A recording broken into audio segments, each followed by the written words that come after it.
Innal hamdalillah nahmaduhu wa nasta'inuhu wa nastaghfiruhu wa na'udzu billahi min shururi anfusina wa min sayyiati a'malina may yahdihillahu fala mudhillalah wa may yudlil fala hadiyalah. Asyhadu an la ilaha illallah wahdahu la syarikalah wa asyhadu anna Muhammadan abduhu wa rasuluh. Allahumma shalli wa sallim wa barik ala nabiyyina Muhammad wa ala alihi wa sahbihi ajmain. Amma ba'du. Faqala Allahu ta'ala fil Qur'anil Karim. A'udzu billahi minasyaitonir rajim. Bismillahirrahmanirrahim. Ya ayyuhallazina amanu taqullaha haqqa tuqatih wa la tamutunna illa wa antum muslimun. Shadaqallahul azim. Hadirin jamaah rahimakumullah. Mudah-mudahan kehadiran jamaah di masjid yang mulia ini meninggalkan kecemasan, kekhawatiran, dan nilai-nilai negatif. Yang ada adalah nilai-nilai positif di masjid yang mulia ini. Marilah pertama dan utama kita panjatkan puji syukur pada Allah Subhanahu wa taala yang telah memberi kita berbagai macam nikmat, khususnya nikmat iman, nikmat Islam,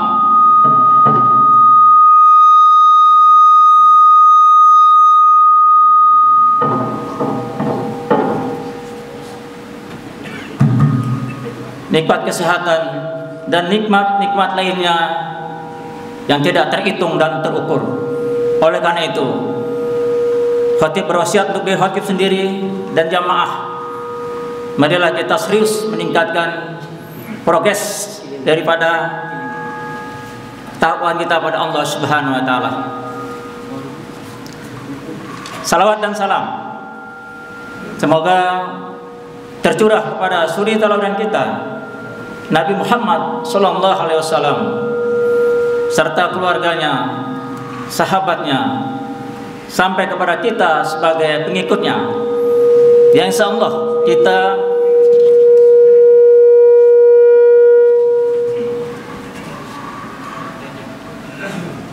istiqomah dan mengakhiri hidup kita nanti dengan bihusnil khotimah. Itulah sebaik-baiknya sebagai insan di muka bumi ini. Hadirin jamaah rahimakumullah.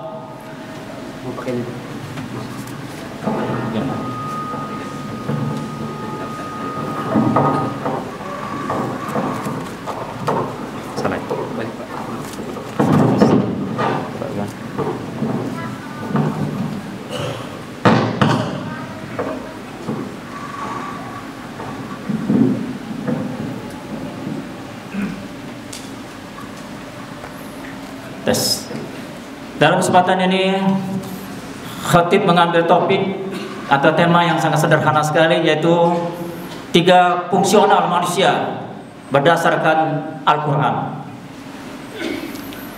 Kita seperti ketahui, agama Islam agama yang terakhir dari deretan agama-agama sebelumnya dan merupakan agama yang sangat sempurna tentang manusia. Islamlah menjawab secara integritas, secara full, secara penuh, di mana ayat Al-Quran memberi informasikan kepada kita. Di antaranya Allah berfirman dalam surat Al-Mu'minun surat 23 ayat 119. Al-Quran bertanya kepada kita semua, A'udzubillahi minasyaitonir rajim. Apa hasibtum annama khalaqnakum abasa wa annakum ilaina la turja'un. Pertanyaan ini adalah apa hasibtum? Apakah kamu mengira, wahai manusia yang ada di muka bumi, annama, bahwa sesungguhnya khalaqnakum, kami menciptakan kamu itu abasa, sia-sia, tanpa ada maksud dan tujuan. Wa annakum, dan kamu sekalian nanti ilaina la turja'un, akan dikembalikan kepada kami. Dari beberapa tafsir yang khatib buka, terutama tafsir Al-Maraghi dan beberapa referensi buku, dapatlah disimpulkan 3 fungsional manusia. Islam menjawab, pertama, manusia disebutkan tadi dalam surat Al-Quran tadi adalah makhluk ciptaan Allah, Tuhan yang Maha Kuasa. Yang kedua, manusia diciptakan tidak sia-sia, tapi dia mempunyai fungsi. Nah, kalau sekarang fungsi itu dijadikan sebagai fungsi khalifah, sebagai pemimpin yang mengatur kedamaian dan mengharapkan Allah Subhanahu wa taala. Yang ketiga, pada akhirnya manusia diminta pertanggungjawabannya di akhirat nanti, apa yang dilakukan di dunia ini. Nah, itu 3 poin barangkali yang akan kita bahas, mungkin pembahasan sederhana dan mengingat waktu dan sebagainya. Pertama, bahwa manusia adalah ciptaan Allah yang Maha Kuasa. Ini informasi daripada Al-Quran, surat Al-Baqarah surat 2 21. Kalamillahi mengatakan, ya ayuhan nasu qul rabbakumul ladzi khalaqakum walladzina min qablikum la'allakum tattaqun. Jelas kalimatnya adalah bahwa wahai manusia, sembahlah Tuhanmu yang menciptakan kamu dan orang-orang sebelum kamu, la'allakum tattaqun, agar kita bertakwa. Itu poin pertama, ayat Al-Qur'annya. Yang kedua, Allah memberikan informasi kita, di mana Al-Quran memberikan informasi kepada kita dalam firman-Nya, ya ayuhan nasu khalaqnakum min dzakari wa unsa wa ja'alnakum syu'uban wa qabaila lita'arafu inna akramakum indallahi atqakum innallaha alimun khabir. Ayat ini menegaskan bahwa, hai manusia, sesungguhnya kami menciptakan kamu dari laki-laki dan perempuan dan menjadikan kamu berbangsa-bangsa dan bersuku-suku agar kamu lita'arafu, saling mengenal. Inna akramakum indallahi atqakum, sesungguhnya yang mulia di sisi kamu adalah manusia-manusia yang bertakwa. Innallaha alimun khabir, sesungguhnya Allah Maha mengetahui dan Maha teliti. Kita tambah lagi 1 ayat untuk memperkuat bahwa takwa itu ada nilai tertinggi. Ayat ini yang kita sudah hafal sama-sama, kalau bulan Ramadan kita baca ini. Ya ayyuhalladzina amanu kutiba alaikumusiyam kama kutiba alal ladzina min qablikum la'allakum tattaqun. Wahai orang yang beriman, diwajibkan kamu berpuasa sebagaimana diwajibkan orang-orang sebelum kamu. Outputnya adalah agar kamu bertakwa. Jadi inti pokoknya adalah kita diciptakan oleh Allah Subhanahu wa taala. Beda dengan konsep barat, konsep ateis yang tidak mengakui adanya Allah. Konsep barat yang menitipkan manusia dari sisi lain dan sisi lain. Timbul satu pertanyaan bahwa takwa adalah merupakan satu nilai tertinggi dalam ajaran Islam. Apakah takwa itu abstrak? Tidak. Al-Quran memberi informasi kepada kita semua bagaimana Al-Quran membimbing kita sebagai orang Islam untuk menjadi manusia-manusia yang bertakwa. Apa manfaat kalau kita bertakwa? Banyak Al-Quran menjanjikan kepada kita, kalau kita bertakwa kepada Allah, insya Allah Allah akan berikan jalan keluar dari yang sesulit apapun, dari yang tidak masuk akal sekalipun. Allah akan berikan jalan keluar. Kalau kita baca sejarah, bagaimana Rasulullah, Khulafaur Rasyidin dan sebagainya dan sebagainya. Oleh karena itu, hadirin jamaah rahimakumullah, ada ayat yang agak panjang, yaitu surat Al-Baqarah surat 2 ayat 177, di mana Allah berfirman sebagai salah satu indikator untuk mencapai piramida tingkat tertinggi adalah melalui tahapan-tahapan. Di mana Allah berfirman, Bismillahirrahmanirrahim, Laisal birra an tuwallu wujuhakum qibalal masyriqi wal maghrib. Bukanlah kebaikan itu kamu hadapkan mukamu ke timur dan barat.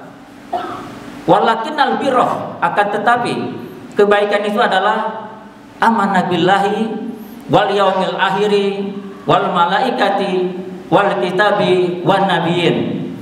Ini ranahnya iman, akidah. Kita harus yakin-yakinnya bahwa Allah akan membalas apa yang kita lakukan, dan Allah Maha Kuasa. Dalam konsep Islam, bahwa keimanan itu merupakan landasan keseimbangan dalam menghadapi konsep burhani. Burhani adalah konsep rasionalitas, tapi dalam Islam ada namanya irfani, nilai-nilai spiritual. Nilai-nilai spiritual yang menjaga suatu nilai-nilai tadi. Ayat tersebut selanjutnya adalah wa atal mala ala hubbihi. Orang-orang yang memberikan harta benda yang dicintai. Kepada siapa? Fakir miskin, anak yatim, dan juga kepada orang-orang yang meminta-minta. Dan selanjutnya ayat tersebut mengatakan wa aqamas shalah wa atajaka, orang yang mendirikan salat dan juga melaksanakan zakat. Dan akhir kalimat itu adalah dan juga mereka yang tadi itu termasuk ulaikal ladzina shadiqun, orang-orang yang memiliki nilai-nilai kebenaran. Kata kuncinya adalah akhir ayat ini adalah wa ulaika humul muttaqun. Itulah tadi indikator daripada orang-orang yang bertakwa. Pertanyaannya adalah apakah kita punya harta ini kita sudah berikan sesuai ayat ini? Dulu waktu kita masih mahasiswa, kita trauma lewat, kita mengasih 5.000. Ketika menjadi dosen meningkat, ketika dapat jabatan meningkat. Nah itu namanya progres. Wa atal mala. Jangan dari awal sampai akhir sama saja, stagnasi. Hadirin rahimakumullah. Selanjutnya adalah yang kedua tadi disebutkan adalah manusia memiliki fungsi sebagai khalifah. Dalam sifat ini khatib membatasi pemimpin itu adalah sebagai ayah. Khalifah itu adalah orang yang memiliki kekuatan, kemampuan pemimpin. Maka dalam konsep kesempatan Jumat ini khatib hanya membatasi sebagai seorang ayah. Sekarang ini telah terjadi degradasi karakter yang sedemikian rupa. Terjadi hal-hal akhlak yang sangat merosot sekali. Kita sudah baca di YouTube, media segala macam. Usia-usia SD, SMP dan SMA. Oleh karena itu, orang tua harus mempunyai kemampuan manage. Khatib masih ingat, sebagai lulusan pendidikan Islam tarbiyah, dulu buku wajib bagi mahasiswa adalah itu dari Mesir, namanya Dr. Abdullah Nasir Ulwan. Itu wajib. Buku itu merinci betapa indahnya seorang ayah memeluk anaknya, mencium anaknya, salaman dan sebagainya. Dari situlah khatib membuat buku hasil tesis yang sekarang silakan bisa dilihat di YouTube gratis. Konsep pendidikan anak soleh dalam perspektif Islam. Biasanya yang nyari buku ini pengantin baru, yang baru hamil dan sebagainya. Jadi di situ karakter ini harus dibina. Terutama karakter itu ada 3. Karakter dasar, karakter unggul, dan karakter pemimpin. Minimal dasar dulu ini anak kita didik. Pertama, karakter dasar. 1, tidak egois. Kedua, jujur. Ketiga, mandiri. Nah, itu karakter dasar. Oleh karena itu banyak orang tua yang mendidik anaknya ke pesantren. Ini suatu hal yang sangat penting sekali. Sebagai orang yang pernah meneliti di boarding school di pesantren, ternyata di pesantren itu banyak nilai-nilai kebaikan yang disebut dengan panca jiwa, ada panca bina, yang nilai-nilai itu sangat indah sekali. Kemandirian, bagaimana seorang anak sanawiyah sudah menyuci sendiri, interaksi sosial. Saya mengamati juga bagaimana ada istilah, mungkin orang tua yang mendidik anak di pesantren tahu, ada istilah mudib atau mudifah. Mudib untuk anak laki-laki, mudifah untuk anak perempuan. Di situ ketika orang tua datang memberikan informasi dan sebagainya, ada rasa nilai-nilai keislaman, kebersamaan, dan apa yang kita berikan kepada anak kita di rayon tempat kamar itu dibagikan makan bersama-sama. Nah, inilah barangkali kenapa banyak dosen-dosen yang mendidik anaknya di pesantren. Yang saya perhatikan itu merupakan suatu hal yang penting.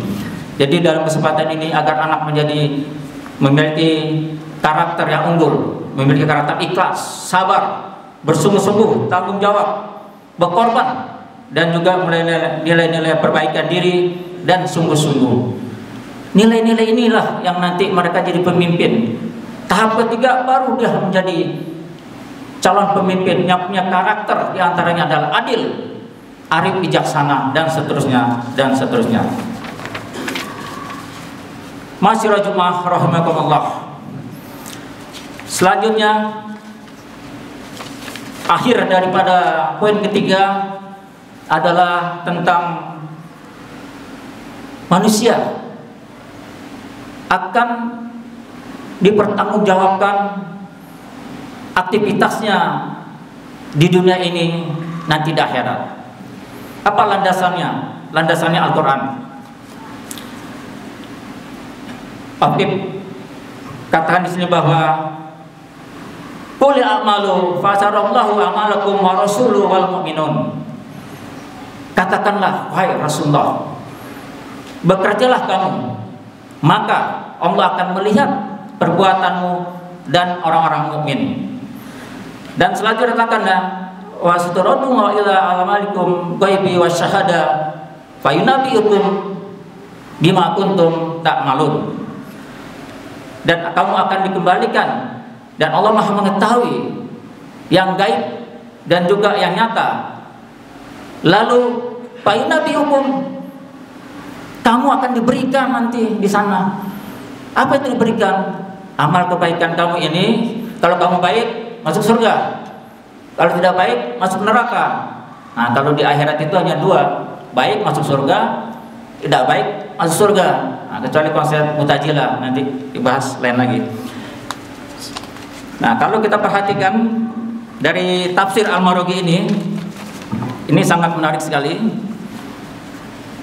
Ayat ini diberikan kepada Rasulullah. Allah memberikan kepada Rasulullah, Rasulullah memberikan kepada kita sebagai umat manusia. Katakanlah kepada orang beriman, ya Rasulullah, kepada orang yang bertobat, bekerjalah kamu untuk duniamu dan akhiratmu, untuk dirimu, keluargamu, dan bangsamu. Karena itu kerja adalah kunci kebahagiaan. Bagaimana kita membahagiakan anak, bagaimana kita membahagiakan istri kalau kita tidak bekerja sungguh-sungguh. Lalu oleh karena itu wajib kalau kamu bekerja itu harus mata-mata mengharap ridha Allah Subhanahu wa taala. Karena apa yang kita makan, apa yang kita berikan kepada anak kita itu mempengaruhi struktur pola pikir dan kejiwaannya. Alhamdulillah, insyaallah kita bekerja mencari hal-hal yang halal dan kita berikan kepada anak kita. Dalam konteks ayat tadi, Ahmad dan Baihaqi meriwayatkan bahwa Nabi SAW bersabda, andai kata salah seorang di antara kamu beramal dalam sebuah batu yang besar yang tertutup rapat, dia tidak punya pintu dan jendela, niscaya Allah akan mengeluarkan amal itu kepada umat manusia, apapun bentuk amal itu. Jadi kita nggak usah khawatir. Kalau kita beramal tidak perlu secara jelas-jelas. Dalam konteks hadis ini, Allah akan memberi ketahukan kepada orang muslim bahwa kamu adalah yang baik. Selanjutnya tentang bagaimana orang yang baik itu dalam dunia ini. Ini menarik hadis ini. Menurut sebuah hadis yang diriwayatkan oleh Anas radhiyallahu anhu, dia mengatakan bahwa para sahabat melewati suatu jenazah, lalu mereka memuji dengan baik. Maka Rasulullah bersabda, pasti. Kemudian sahabat melewati jenazah yang lain, lalu mereka menyebut nilai-nilai keburukan dari jenazah tadi. Maka Rasulullah bersabda, pasti. Mendengar itu, Umar bin Khattab bertanya, ya Rasulullah, kenapa pasti? Jawab Nabi, yang ini kamu sebut sebagai kebaikan, maka pasti ia masuk surga. Sedangkan yang kamu sebut seburuk-buruknya, maka pasti masuk neraka. Kalian adalah saksi Allah di bumi. Luar biasa sekali. Oleh karena itu, kalau kita sholat jenazah, kadang-kadang ada kalimat, apakah jenazah ini baik? Bi khair, baik. Nah, nggak boleh gitu juga. Kita harus tahu dulu rekap jejaknya gimana. Karena pendengaran kita, penglihatan kita dipertanggungjawabkan. Nah, kalau kita tidak tahu rekam jejaknya, kita lebih baik diam saja. Jamaah hadirin rahimakumullah, kematian adalah sesuatu yang pasti. Kesehatan bukan jaminan seseorang itu matinya lebih lama, tidak. Junjungan kita baginda Rasulullah sallallahu alaihi wasallam, beliau meninggal kurang lebih usia 63 tahun. Abu Bakar dan seterusnya. Ini merupakan suatu peringatan bagi kita. Jadi bagi usia yang sudah dapat bonus 63 tahun ke atas, sudahlah mulai introspeksi diri. Jangan terlalu ego lagi. Lalu hidup ini adalah dalam kehendak Allah, berbuat yang baik. Nah, karena kematian itu adalah sesuatu yang pasti. Kalau masih usia 70 tahun, 75 tahun masih egois, wah ini gimana ini? Nah, oleh karena itu Rasulullah SAW memperingatkan kepada kita, hendaklah kita mencintai orang tua mencintai kita. Terakhir adalah pesan dari Al-Quran bahwa kehidupan itu adalah suatu kebaikan, tetapi kebaikan itu harus punya nilai-nilai. Dalam Islam namanya ajrun, pahala. Jadi istilah sekarang sangat terkenal adalah dunia adalah ladang ibadah. Apapun profesi kita, apapun jabatan kita, apapun pekerjaan kita, kalau kita melakukan secara ikhlas, mengharap ridha Allah SWT, itu mulia sekali. Karena Al-Quran tadi sudah mengatakan, inna akramakum indallahi atqakum. Mau pekerja apapun selama itu halal, membahagiakan istri, mendidik anak kita, biar anak kita menjadi bermutu dan berkualitas, biar anak kita mempunyai kelebihan lebih dari kita. Kita bekerja sungguh-sungguh untuk membahagiakan keluarga kita. Terakhir adalah Al-Quran mengatakan sebagai pesan terakhir dalam Al-Quran dikatakan surat Al-Isra, di mana Allah berfirman, in ahsantum asantum li anfusikum wa in asatum falaha. Jika engkau berbuat baik, pasti kebaikan itu untuk diri kamu sendiri. Tapi jangan coba-coba kamu berbuat fasik. Sesungguhnya kejahatan itu, senang atau tidak senang, pasti di dunia itu kita akan mendapatinya. Barakallahu li wa lakum fil Qur'anil azim wa nafa'ani wa iyyakum bima fihi minal ayatil hakim. Aqulu qouli hadza wastaghfir innahu wal ghafurur rahim.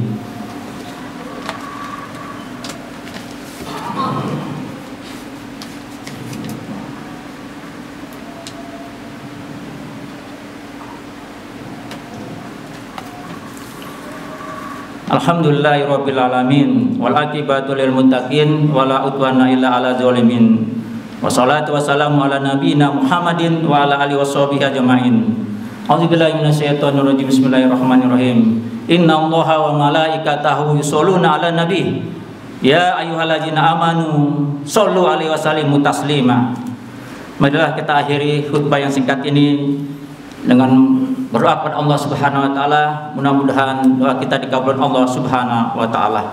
Allahumma shalli wa sallim wa barik ala nabiyina Muhammad wa ala yushabihi ajmain bi rahmatika ya arhamar rahimin. Allahumma firil muslimin wal muslimat wal mu'minin wal mu'minat al ahya minhum wal amwat. Rabbana zalamna anfusana wa lam taghfir lana wa tarhamna lanakunanna minal khasirin. Allahumma a'inni ala dzikrika wa syukrika wa husni ibadatik. Rabbana amanna faghfir lana warhamna wa anta khairur rahimin. Rabbana atina fid dunya hasanah wa fil akhirati hasanah wa qina adzabannar. Ibadallah, innallaha ya'muru bil adli wal ihsan wa ita'il qurba wa yanha 'anil fahsya'i wal munkari wal baghi la'allakum tadhakkarun. Wa la dzikrullahi akbar. Aqimus shalah.